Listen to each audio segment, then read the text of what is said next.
Insight Research and Education Center in collaboration with Ikeja Adikiri Youth Empowerment Committee joined the United Nations to commemorate the inalienable rights of humans. The program started with opening prayer by Mrs. Adebimpe Johnson, Deputy Chairperson of the Ikeja Youth Empowerment Committee. Let us also hand this program to the Lord, that His presence will be with us as we commence today's program. We thank you, Father, for the season of Christmas. We thank you for all our fathers in the Lord, especially our Lord Bishop. Daddy, we thank you. For all our speakers, Daddy, we thank you. And for making it a day for us. Daddy, accept our thanks and praises in Jesus' name. Amen. Followed by Chairperson's address. It's an indication that we're able to exercise our rights to the freedom of association and assembly. But you'll agree with me that it is not everywhere in Nigeria that people can exercise this right to gather. There's also the right to choose your religion and to worship freely. It is also not everywhere in Nigeria and in other parts of the world that people can gather to exercise this right safely without an infringement of their right to life or the right to dignity. And this is why I think that on a day like this, when we are commemorating the United Nations Day for Human Rights, I think I should start by congratulating the Human Rights Research Education Center that has put this program together, and also with the in collaboration with the Ikeja Adikiri Youth Empowerment Committee. I think it's very significant that the church, an arm of the church, is collaborating with these non-governmental organizations to enable us to celebrate a day like this. Human rights are very crucial. They are inalienable rights of persons. When you talk about a person's right to life, right to dignity, right to freedom from servitude, freedom from slavery, freedom from torture, right to education, and they are numerous. These are very important. And these are rights that all human beings should be able to enjoy, regardless of your age, of your creed, of your race, of your ethnic origin, or what have you. So the rights of all persons. I think it is interesting that this theme has been chosen, the youth and the fundamentals of human rights. When you look at the youth, and if you also recall recent events in our nation, the youth are vulnerable to human rights abuses. And over time, you can recall a number of human rights abuses that we have seen in Nigeria, particularly concerning the youth in Nigeria. A number of factors actually infringe on the rights of the youth to enjoy all of the human rights that we have mentioned. There are various beliefs and values related to the youth, particularly in our society, that make people to believe that, oh well, the youth don't really have rights. Or they have rights, but that these rights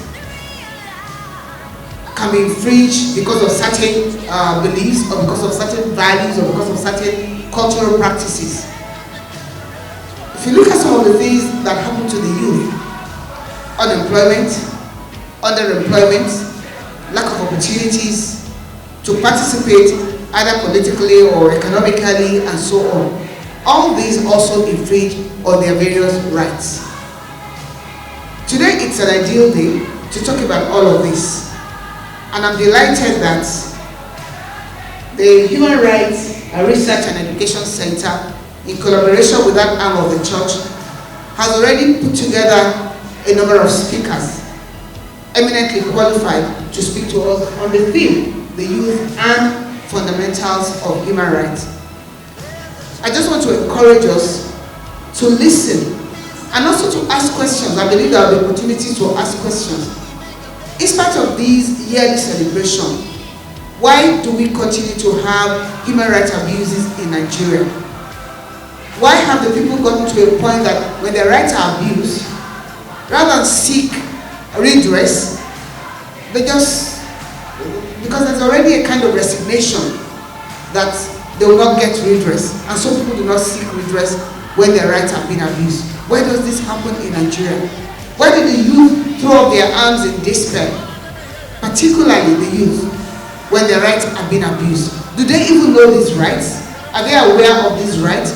Whose duty is it to bring this right to the knowledge of the youth?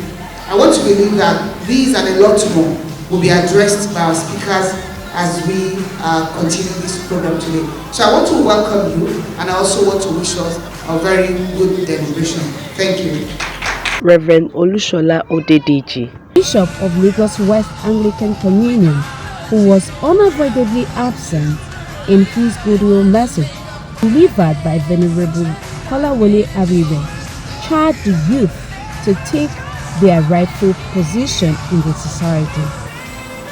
Putting it on note that I'm actually standing in for the bishop,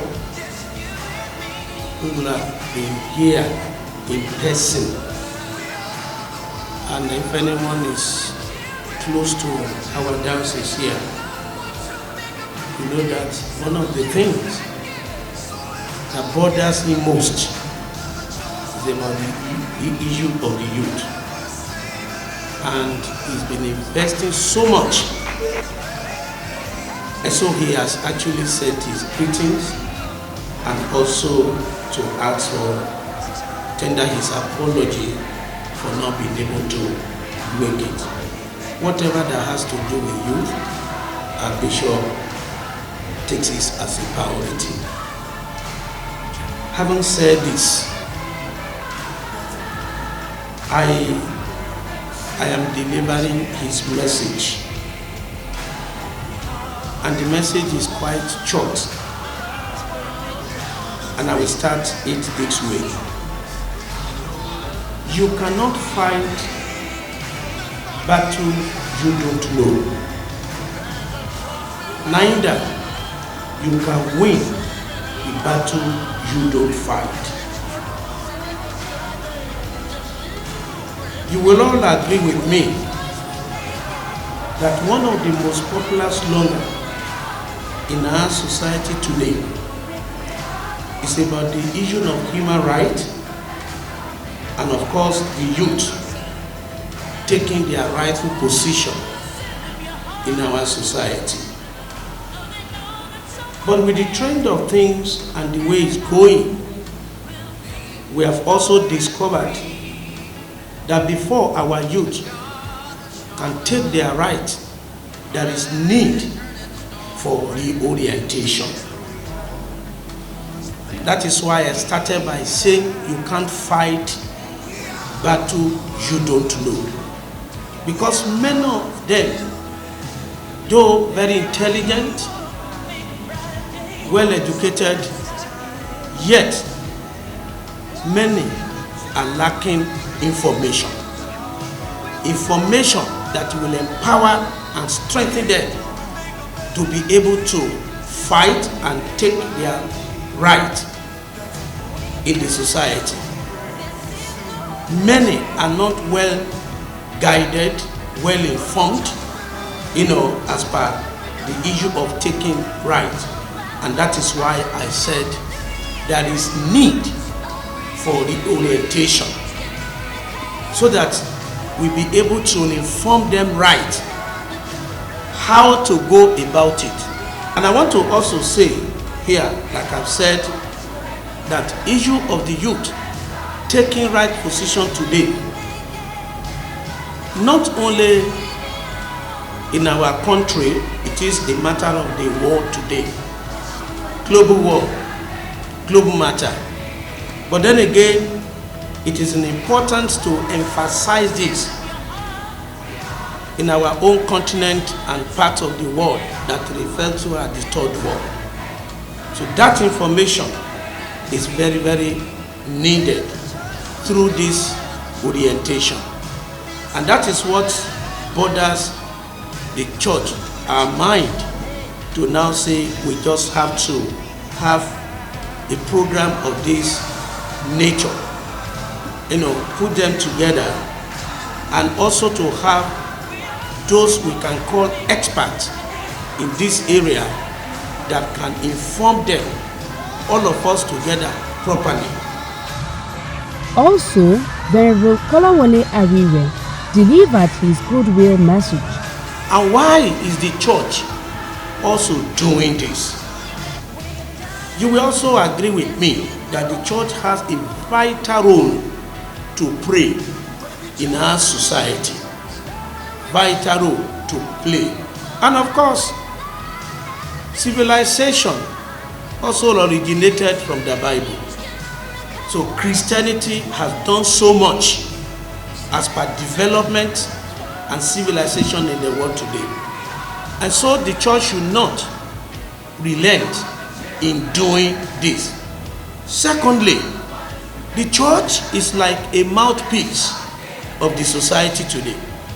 It is easier and faster in disseminating information through the church than any other institution. Why? Everyone that matters in the society today is either directly in the church or indirectly in the church. Directly being a member, indirectly having a relatives, having colleagues, having friends that can also transmit this information to them. Secondly, in terms of spirituality and secretism, whatever that comes from the information that comes from the pulpit, people attach more importance to those information than anywhere, because they will believe the pastor has said or the church has said or agree on this. So on this note, the church is now collaborating with organizations in the secular, because there is no way we can separate the church from the society. No way, except we want to deceive ourselves. So this is the reasons, one of the reasons rather, why we are here today. And I want to congratulate those that are here. I think this should be the second phase of this. About 1 or 2 months ago, we have something like this also anchored with this organization, and we hope for more and more. And I want to finally say, God don't deal with numbers. What is mostly important to us here is not the number of attendees, but the fulfillment. The goal is already achieved, and we know by biblical mathematics, the people that are here today will go inform one person, and that is going to be ×2. And those people that are already informed will inform others, and that is going to be ×3. Before you know it, the information has spread and the gospel is preached. Once again, I want to welcome all of us. This led to Dr. Augustine Agugwa's welcome address. Being naturally born to be free, human beings set forth emotional steps to gauge, combine, and hold in hostage human conscience of what? Freedom. At any point in time, even in the presence of God, freedom is paramount. You have it as a right to determine whether you want to live or die. I came across a sermon on one occasion. Say, I put it before you this day to choose who you do what? Follow. And in the process, it's something related to what God said. Choose you this day. between what life and death. But even before God, we have a right to say, I want to continue living. Talk less of when you want to do what? It doesn't stop you. Now the question is, what makes it a prerogative for a fellow human being to say that he has a right to determine what happens to the other person? And that is why I'm very happy with the vision of my archdeacon in the person of Venerable Harrere. It's something that just fell out of the blue. In a little meeting that was taking place, I made a statement saying, yes, you are the person we've been looking for. Between the 1st of December to 5th, which is 6th of December, we are in Istanbul talking. It's all about what? Human rights. Here, we are discussing human rights for what of God. It's certainty that even people who are seven, the state owes them responsibilities and obligations to exploit their potential to the highest. But even those who are healthy and hearty in our midst, to what extent does the government give you the prerogative to exploit your potential to the highest? When you are looking at Christ, you look at it from other categories. For those of you in the management sciences, we can now bring to the fore the work of man called the Master. If you divide human needs into 5, physiological, somebody is going to talk to us about that. Which is what? The most fundamental. They talk about security. It's a fundamental human need.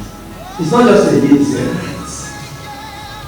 Then affiliation, which has to do with that sense of bonding and belonging. That those 3 needs constitute what is regarded as what? The basic needs of man. And they will tell you, secondary needs like esteem and self-actualization do not arise of the primary needs are satisfied. Here is a state. When I look at our existence, I remember the words of Anthony to Octavius. After Julius was killed, they told him young Octavius was there in Rome. His response was very, very. Then serving to him, but now instructing. Say, why should Octavius come to Rome? That this is a bleeding Rome. This is a crying Rome. This is a sick Rome. This is a Rome that is not fit for any young person, regardless of the young Octavius. I'm trying to say that we can use the same words for Nigeria today.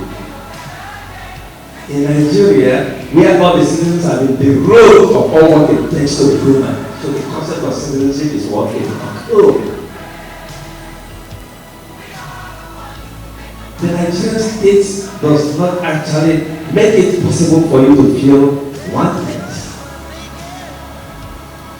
The worst, which is happening today, thank God, the first lecturer made mention of one of the most fundamental and nagging issues of human rights. It has to do with God, not just association for the worship. It is in this sense, ladies and gentlemen, I'm going to go. I don't want to go into dogs. If we keep on going, we keep on going infinite. One is a very important. At the level of survival needs, Nigerian citizens are infected. At the level of security, it has never been more terrible. At the level of sense of belonging, most nights, even your governors, the day they hand over, the next moment you will arrest them at the international airport, try to run away. In that sense, what sense of esteem do we have? None. That is why your leadership will be interested in you running away. At the level of self-actualization, you have a state waging a war against the developmental strides of its citizens. That is why they are terribly decrepit-minded, predatory politicians are waging a war against what it takes to develop today. I don't want to make pretenses in saying that we have a predatory political class that is waging a war against your development, because any attack on the educational institution is an attack on the the development of a society. And today in Nigeria, it is enough. It is in this sense, ladies, gentlemen, whatever realms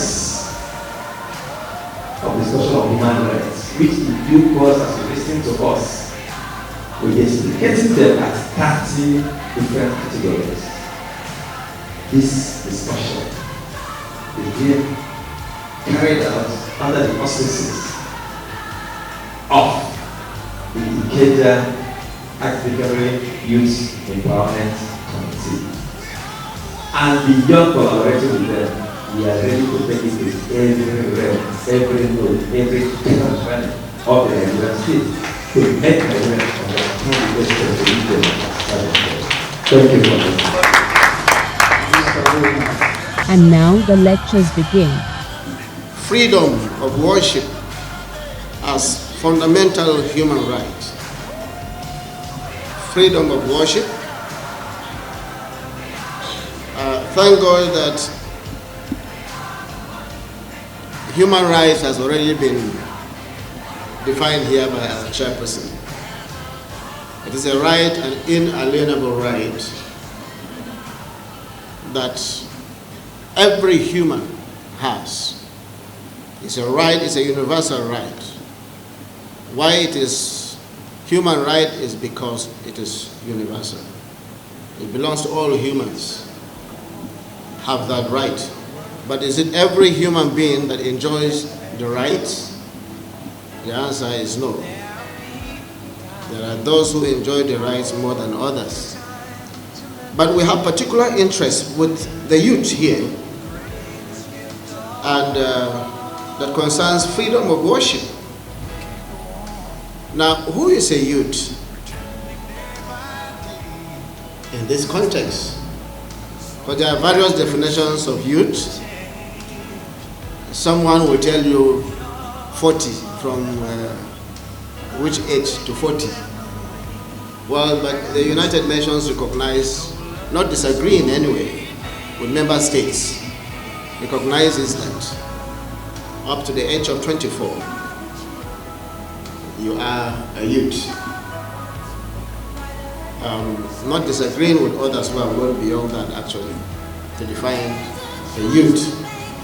And when you go to the Bible, the question of age is very, very important.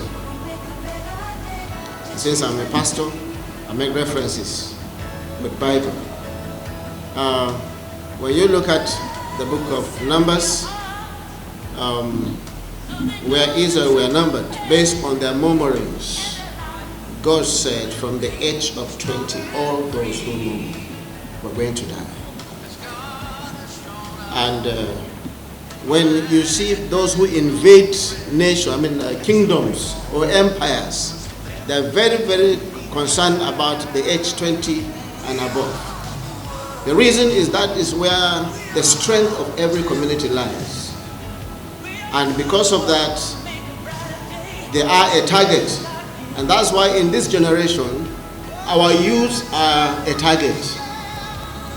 With so many distractions, that has taken 20 years ago, 20-something years ago, I don't think if we had this form of so much distractions that we have today on our cellular phones.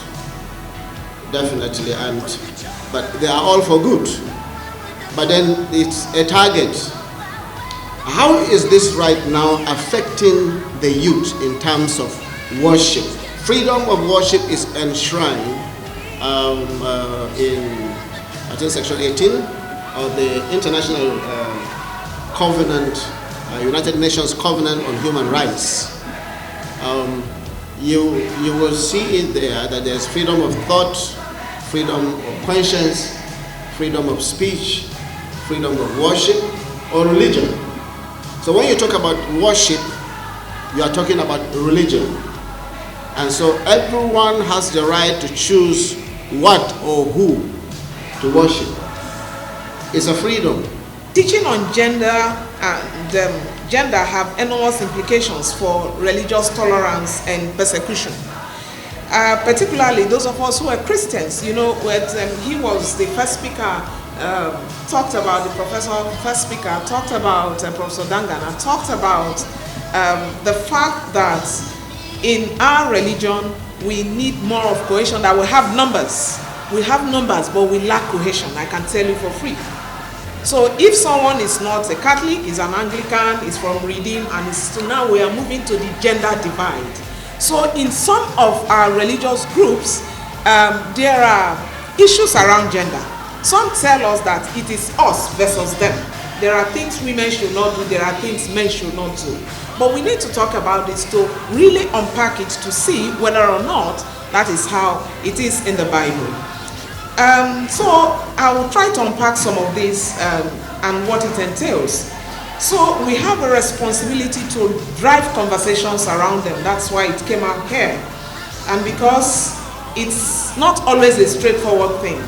So what you think in your denomination or where you were brought up in the faith may be different from what I think about. So it is by grace that we are all moving, and God will continue to give us grace. So essentially, I'm to talk about the freedom of religion or belief and gender issues, and how these can collide in concrete terms, specific instances, with the fulfillment of one resulting from not restriction for the other. So how do you strike a balance between having your rights as a man or a woman and without having any restriction and your religious belief? And some of these, they have to do with the kind of teachings that we have had over the years and even exposure that we have had. So while we have a right to religion, and this is very manifest in the Universal Declaration of Human Rights, addressing these challenges will require a lot of actions, including repealing of discriminatory family laws. Unfortunately, Lord Justice that should speak to us on this angle is not there. Educational reform, for us to have inclusive education for all.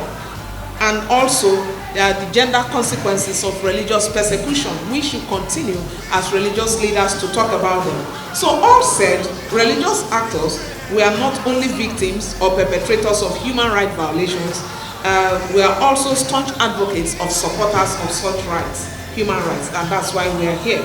So this should find motivation and justification for the struggles to continue for the push for gender balance and to reduction of persecution against. And you find out that most times when these persecutions come, they are stronger against women. That's why the case of Deborah is was very pathetic to me, very pathetic. So that we can have justice. You cannot say that you love God and you are not just. You must be just on all. So imagine, reverse it to say that this treatment that you are giving to a woman, this kind of persecution you are giving to a woman, that you are the one receiving it, that is when you feel it, that this thing is not just the sex or the gender, but it has to do with humanity, it has to do with the human being. The youth of today have been alienated by the government. The youth of today have been bastardized by the government. The youth of today have been what? Relegated by the government. What we were taught was that the moment you are able to go to school, the moment you have been able to learn one or two things, the environment is there for you to explore. Isn't it? But what has happened? They have removed goalposts. They have what? Removed goalposts. And the youth of today are now like a vessel on top of the water.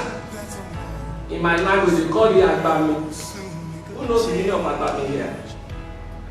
Agbami, inside water, whereby you don't see anything other than water.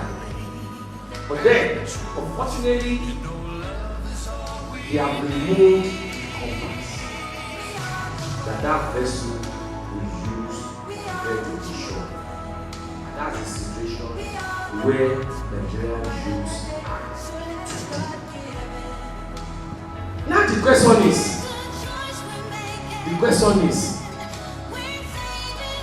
Should we stay there? Eh? If you stay there, you will not. I always tell some people, drowning. Hello?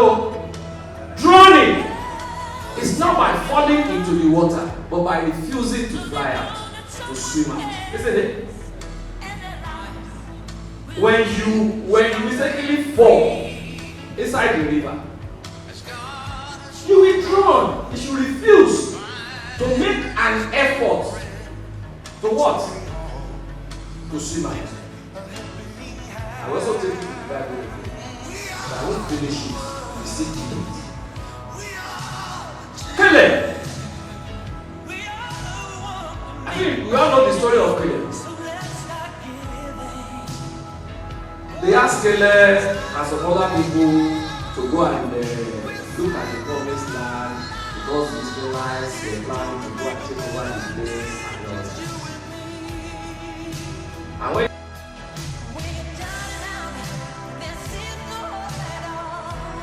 they still have to go and occupy because if they don't occupy, those guys have to come back here and occupy them. Yes or no? So whether you will die. So why don't you struggle? Actually, I said no. Even though they are giants and we are like what? Grasshoppers in front of them. Say yes. We will what? Let's do that. They still come back there. What do I say? Agitation without participation will make the situation perpetually same. Agitation without participation will make the problem to be perpetually the same. That is, we are all here now. Yes, human right. Yes, human right. Yes, human right. That human right, will you give you that human right? No, not until when you decide to take the bull by the horn, then they will know that yes, you are clamoring. Or you are saying you don't need bad government again instead of participating in the electoral process and procedures. First of all, every human has a fundamental right. There are tens of this right, lots of it. And as we go further into different strata of human classification, we will discover even more rights relative to each individual. A society is made up of different age groups, the toddler, the adults, the elderly, with each having its own rights. But today I'll be focusing more on the young adults and the youth. This is because the fundamental rights of the people, the member of this age group, are constantly being trivialized, violated, and trampled upon. Everyone have the right to participate in public affairs, but then the youth have been shushed and they have been prevented from participating in politics. They cannot even contest for the position. Okay, so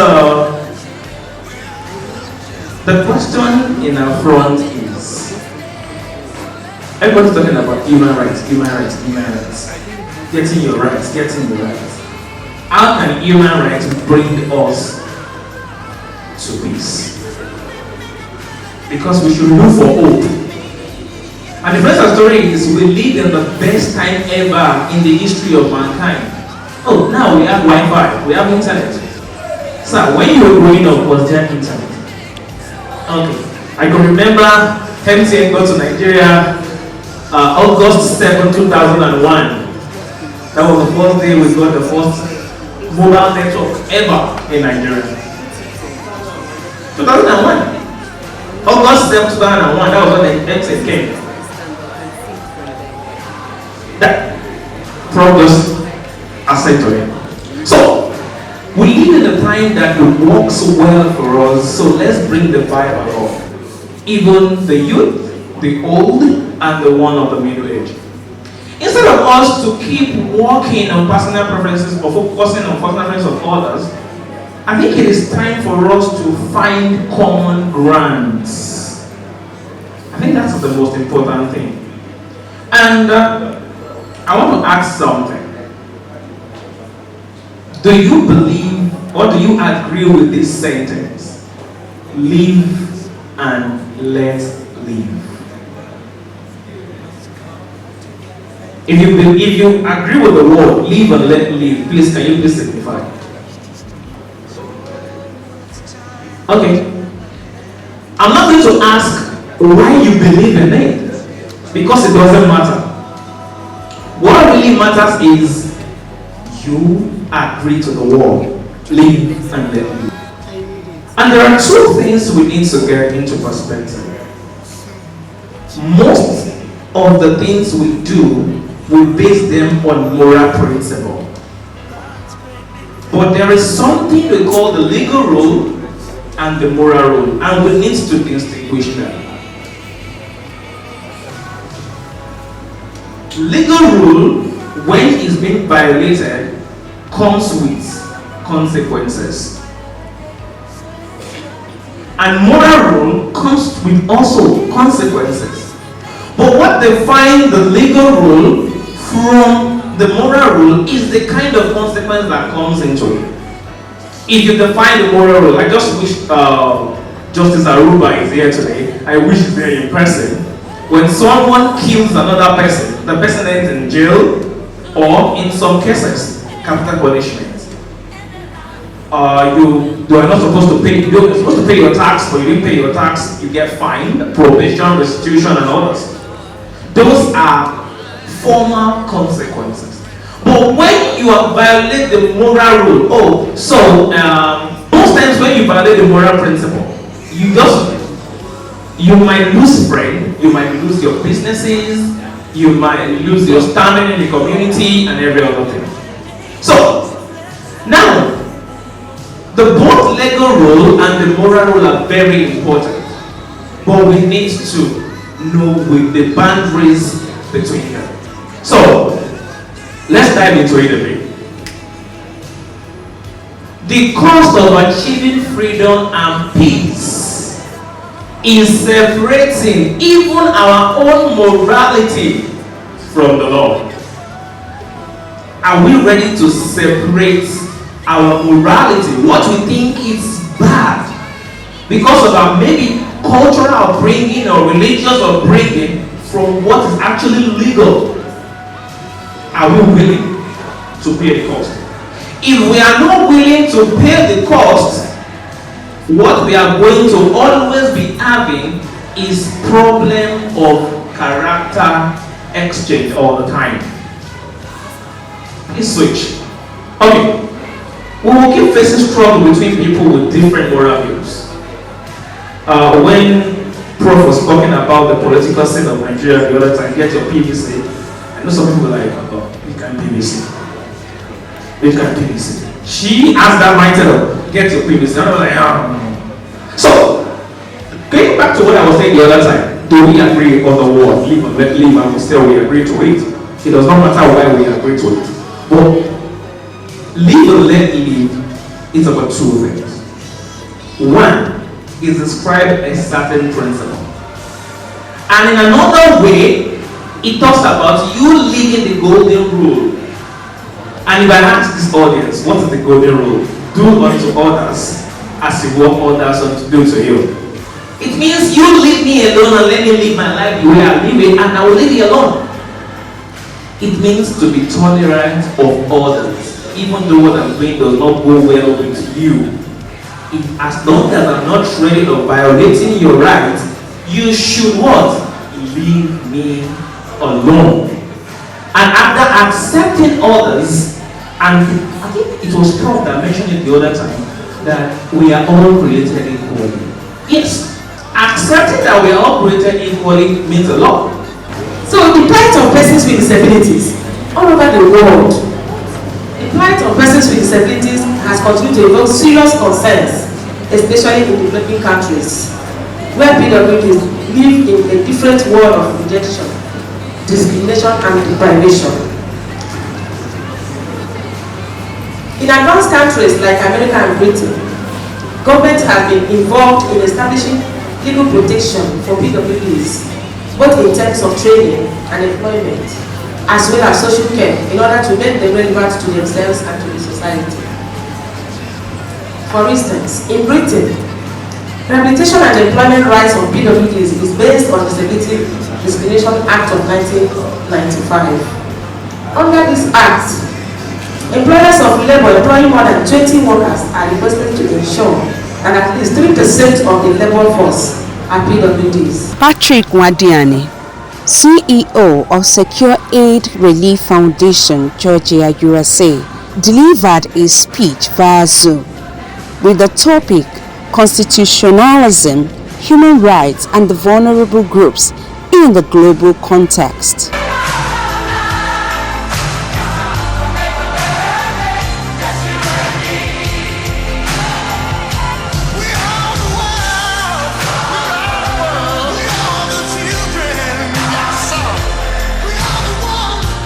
Panel discussion.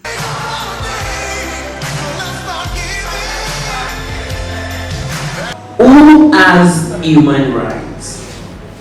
I believe every human being has the right to live. Because, let's look at it from this point of view, you are all rational people. We shouldn't look at things from our own emotional reasons. Sometimes we should look at it, in fact most of the time we should look at it from logical reasons. Human rights, everyone needs to have it. Whether head of states, whether criminals, yes, criminals' rights can be limited because maybe they pose a threat to others in the society. So they can have their rights to be limited, but it only has limits to which that limit can be. It cannot be limited as like they cannot live again, they cannot do other things. Everybody has human rights, both kids, both adults. Human rights is as old as man, and it came from, it has old as man, it has old as human history, but not until the UN body brought it into formal legislature in 1948. But we can say for the fact that it came from the fact that we are human and we have morals, we have spiritual beings, and as a society, if there is no right, human beings will get to their own devices to feel what they seem right. So I believe that for us as a society and a generation as we are now, I believe that human beings should see rights as a part to development. I think everyone should respect other people's rights, human rights generally, because like we said, we are human beings, we are moral beings, spiritual beings, and the fact that we are existing in these forms, certain things are supposed to be in place to protect us and to protect other people. And the fact that people should respect other people's human rights is that most people, when they are aware that they are actually violating somebody's rights, they try to keep from it. But if they don't know, if they are not aware of it, then violation is something that will definitely occur. So whatever you don't know, you can violate it. Alright. I'm going to go to another question for you, Mr. Philip. Using human rights violation in the last couple of years? Yes, I'll say yes. Because even though it seems like a drop of water in the ocean, but we have really made very good progress in terms of abolition of slave trade. Let's look at it from that point. There is no, and also the apartheid in South Africa, that was also ended. So the death penalties in some countries have been cancelled. People no longer get death penalty. Yes. So in terms of this, I think it's a gradual process in every country. We still have to do more and more. And by preaching these human rights, I think it will encourage more awareness. When they are aware that they are actually violating somebody's rights, they try to keep from it. But if they don't know, if they are not aware of it, then violation is something that will definitely occur.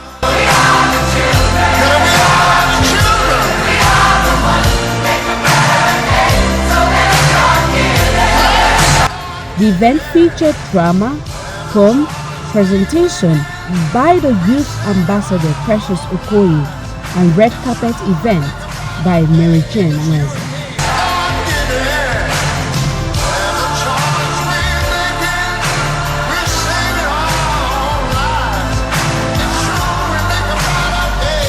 You and me. manager, while Steve is a front-end man. So we'll see what happens next. Apart from doing my normal business, do you ever go legit and do something that you can actually about freedom? What have you been doing ever since started? I have my PhD degree in computer science, and I'm trying to use it to make real good money. Money that I can actually say that legit and I can actually use it with it. And recently, I just almost finished my program in estate management, and I'm almost selling an apartment to a client, which is going to be good. Have you ever made up $250, my brother? You've not made stuff to stop you. These things that I get every do not stay Bro, can you see? $150 don't land. See, no, don't talk. $150 don't land now. I'm telling you, Joe. See, come, let's go and buy drinks. Let's go. It's not right for you to enjoy money. Let's go. As newborn yearn for the sincere milk of the breast, so our heroes in the past fought for democracy. Yes, they fought civilly hard. We need to be our own nation, be led by our kinsmen with the same value system and not by some demigod from the Western world. So they thought. All our ancestors, with the sweat of the blood, with the blood of the sweat, they fought for our rights. They fought for the rights of the young, the old, the poor, the rich, for all they fought.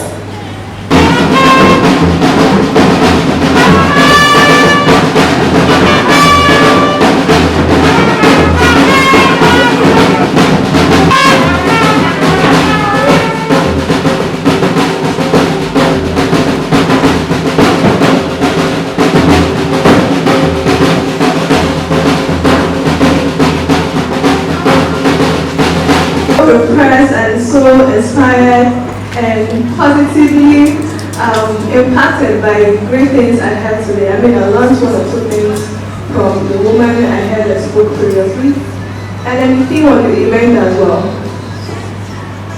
I will be representing Nigeria. I'm Miss Nigeria, representing Nigeria in Miss Africa coming up later this month. And what I learned in my journey is, most importantly, we do not need to have a title to make an impact and do the right thing. In every situation, in any situation we find ourselves, let us understand to put humanity first. Irrespective of who we are, our background, our skin color, our ethnicity, our culture. Let us try to be ourselves and understand that we're human and good. We have a limited time on here. And this is what you do, and it's how you live your life that will stand the test of time. So it goes beyond having a lot of wealth. It goes beyond having a lot of, having a lot of fame, the glitz, the glamour. It goes way beyond that. Once you lose yourself, it takes the grace of God to find yourself. Hello viewers, it is your girl Mary Jane Weze, and you remember we are here at the celebration of the United Nations Day for Human Rights. And you know what? It's an amazing occasion. However, it's just to start. But then we have amazing people, amazing speakers, amazing people here. And we're just wondering what's really going to happen right here when people eventually come around. So let's get to hear from the people around. Can we meet you? My name is Fumi Bameke. I'm a professor of sociology and the Dean, Faculty of Social Sciences, and I'm a chairman at this occasion. Wow. You know what? When I hear these introductions, I always feel like intimidated. But Mama, I'm not going to be intimidated, because I have a very big person right here close to me. However, she has, as a Dean of the Faculty of Social Science, she has a lot to tell us about human rights. When we're talking about human rights, what do we really mean by human rights? When we talk about human rights, we're actually talking about some moral principles that guide the existence of human beings. But these rights are not just flying around there. They're rights that have been recognized universally as the basic rights of all human beings. So when we talk about the Universal Declaration of Human Rights, which came out in 1948, endorses the fact that every person has a right to enjoy life, dignity, freedom to associate, freedom of religion, and these rights are enjoyed irrespective of your age, irrespective of your gender, of your creed, of your nationality. They are basic human rights. They are inalienable rights that people must enjoy in all societies of the world. Wow, you heard that.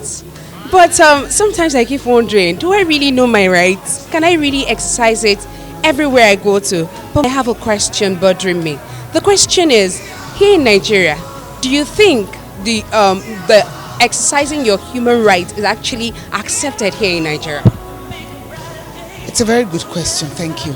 And I think it's because of different societies where we have infringement of rights that we use a day like this United Nations Day for Human Rights to reiterate the fact that every human being is entitled to rights.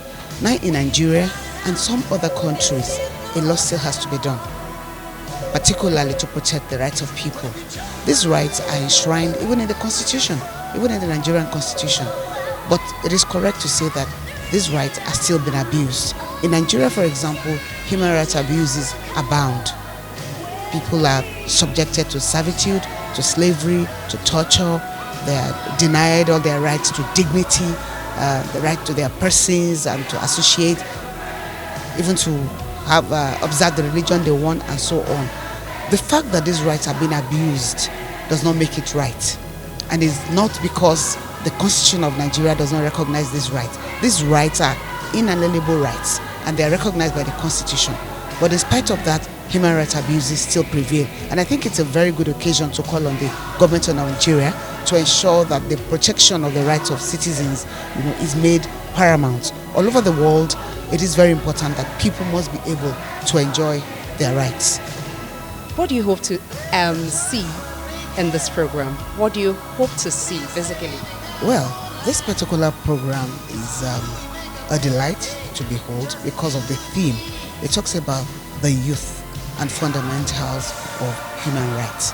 The youth happen to be a category of the population, a subpopulation that is vulnerable to human rights abuses in terms of unemployment, in terms of underemployment, because of beliefs and values that actually discriminate against them because of their age.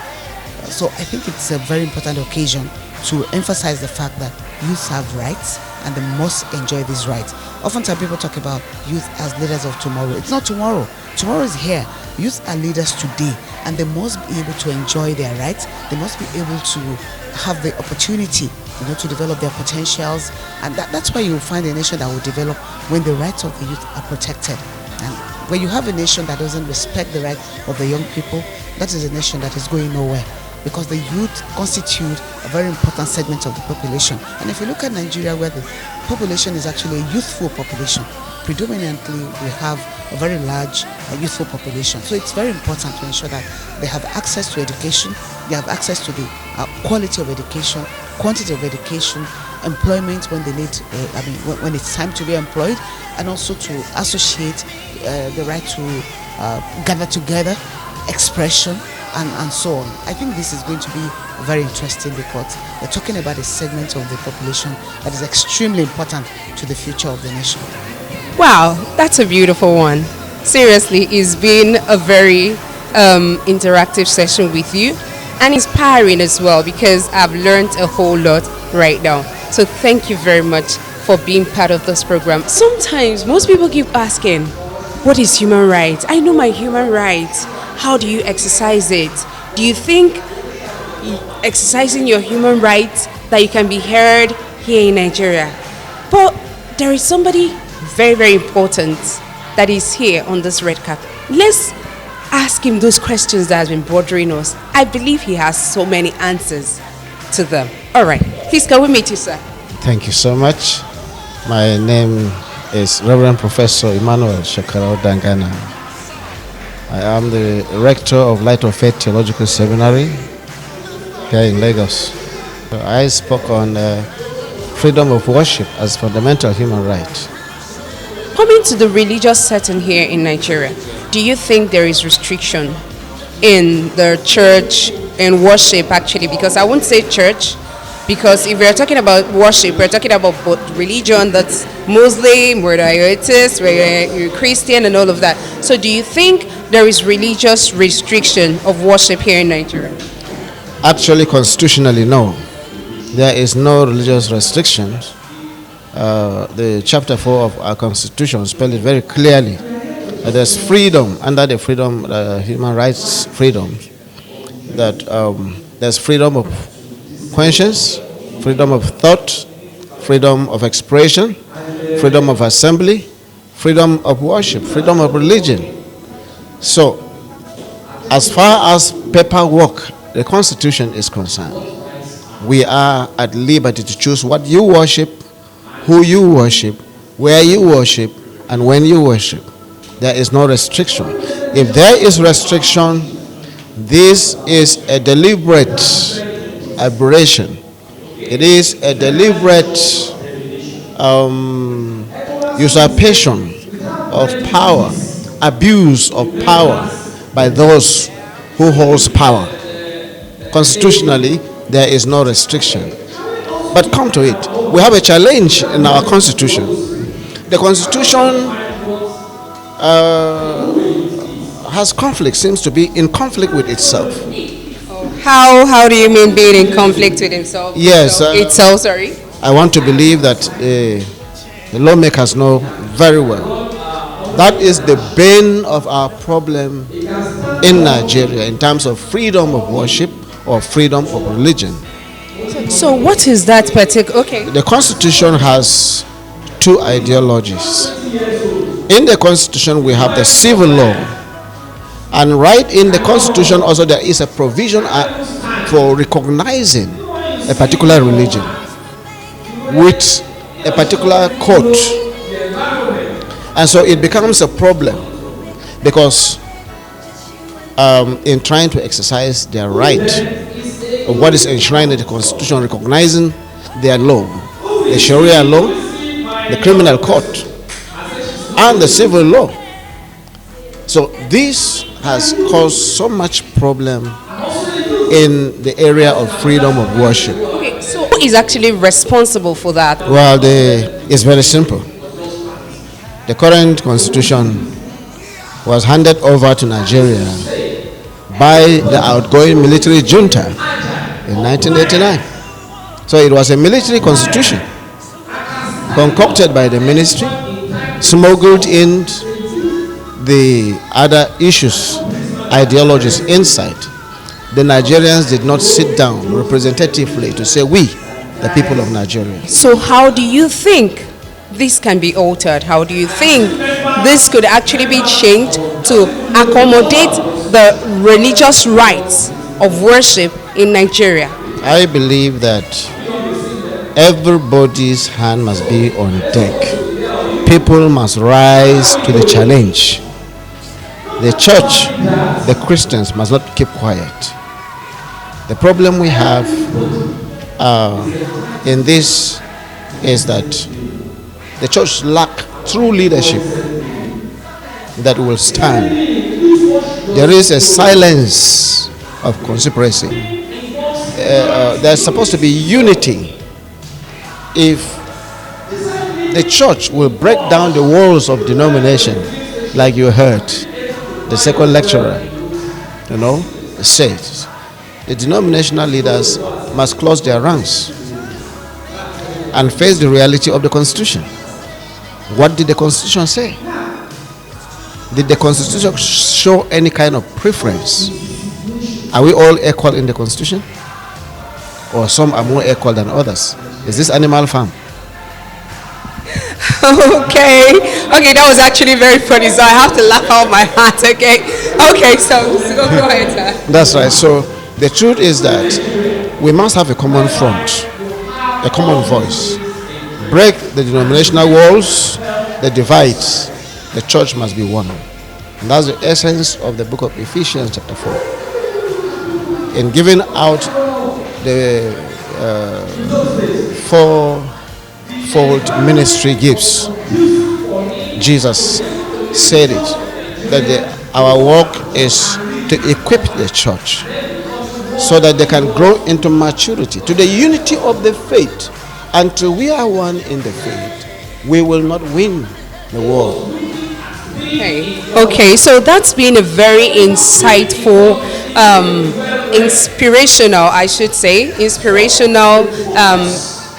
conversation with our amiable professor here. So, from all of us in HURREC, I believe from the people of HURREC, I believe the importance of this particular program is to make sure that the rights of the citizens of Nigeria is communicated, and not just communicated, but communicated very well.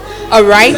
So right here, Professor has spoken to us, and I believe it's also for us to take it, because if we actually want to change the narratives, if we actually want to make Nigeria a better place, we must all stand up to fight for our rights as humans. Thank you very much, sir, for being on the show. We really appreciate your presence. Come meet the most beautiful woman in Nigeria in the name of... Hi. Hello, my name is Precious Okoye. Wow, Precious Okoye is... Miss Africa Nigeria, representing Nigeria in Miss Africa December, coming up this December 2022. So as a youth ambassador, do you think the rights of the youths are trampled on? Oh well, with the event of things happening right now in Nigeria, I think it is paramount and mandatory that we create more awareness on human rights, because most people's rights are violated, maybe because they feel they don't have the right to speech. But we should understand that we're obligated to have rights as long as we're citizens in Nigeria, and it is paramount and it's up to us to actually make an impact and create awareness with our platform. Okay, so she actually said something very, very vital, that we should keep creating the awareness, which means there's been a lack of human rights expressions in Nigeria.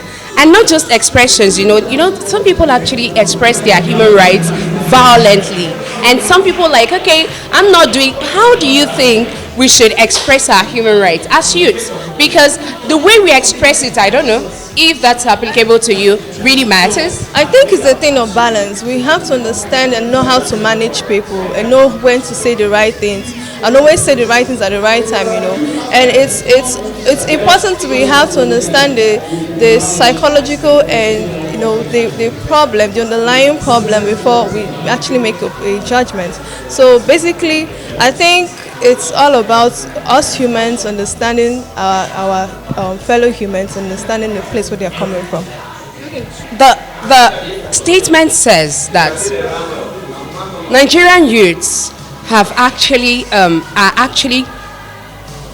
reacting to the trampling of their human rights, and that's why they engage in various illicit activities. Is that true to you? Oh well, I don't think there should be any justification for that. Like I said earlier, the right things should be done, and then we have to also make sure that like I said, create awareness and teach these people and guide them as well to understand human rights, that they have rights to human rights as well in a positive way. So thank you very much. It's been so wonderful speaking with you. When I see you, I see beauty, and I see beautiful friends. Okay, so that is all there is today with me on this red carpet, the most beautiful girl in Nigeria, not just representing Nigeria alone here in Nigeria, but Africa. So that's something to count for, right? So my people, join us as we say we love you, okay? When I say leaders, okay, I'm not just talking about leaders, but leaders who are greatly inspired, okay? And from what she was actually bombarding us in there with, goodness and mercy, I said she's loaded. And I think you need to hear from the horse's mouth. But first of all, let's get our introduction. Please, can we meet you? All right, my name is Oyinkansola Enyade Hajibade, and I am the Executive Director of Arts Matters Initiative, an organization that helps teenagers and young adults through different matters of the heart, as the title of the organization says. So that's just about it. All right, so you heard her. Okay, so during her speech in there, she mentioned of a lot of things that really bordered on youths. You actually said something. You said that the reactions to the present situation in Nigeria regarding the youth is based on the rights, their human rights being trampled on. Please, can you just portray more on that? You see, a lot of things that are youth's rights are being violated. For example, I talked about education. Okay, so education is a basic right of every individual. So if they are given the access to proper education, which is their basic right, we will have lesser thugs out there, lesser crimes out there, lesser fraud, ritual killings and all like that. So that's what I meant by it's as a result of the violation of human rights. You know what, when she said that, it prompted me to think of something, and really it's true. Because if basic amenities are not provided for someone, if there is no job, if there is no provision for education, if there is no provision for employment, if there is no provision for all the basic things that humans need, they tend to go out there and explore. And in the verge of exploring, they get into so many things. You know, that's the reason I actually agree with you. And on this note, I want to say thank you very much, Ms. Oyinkansola. But then, what advice do you have for the youth? The first advice I have is for them to shun peer pressure, and they should shun peer pressure is still what I want to talk about, because it's the major thing that push youth to do a lot of things. And they should also find out about their rights. They should find information about their rights. When they get required information about their rights, it will help them to make well-informed choices and decisions.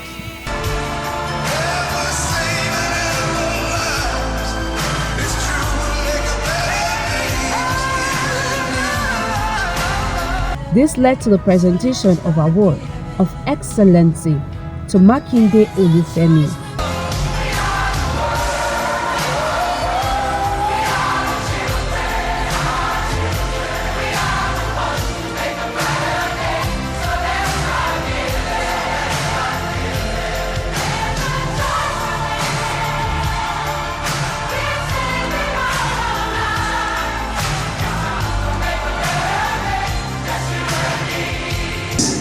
Excellence Award presented to Mr. Makinde Olufemi Samuel for showing ability in disability. I am overwhelmed. I don't know what to say. I want to say, first and foremost, I want to appreciate God for making today a reality. Today, Mr. Makinde is the CEO of Finance and Just Mark Ventures Nigeria Limited, an educational consultant. He's a very big source of inspiration for the youth. Mr. Makinde, we thank all of you, and we say that nothing should ever be seen as an impediment to their progressive matches. And in all things you desire, God will bless the work of your hands. In Jesus' name.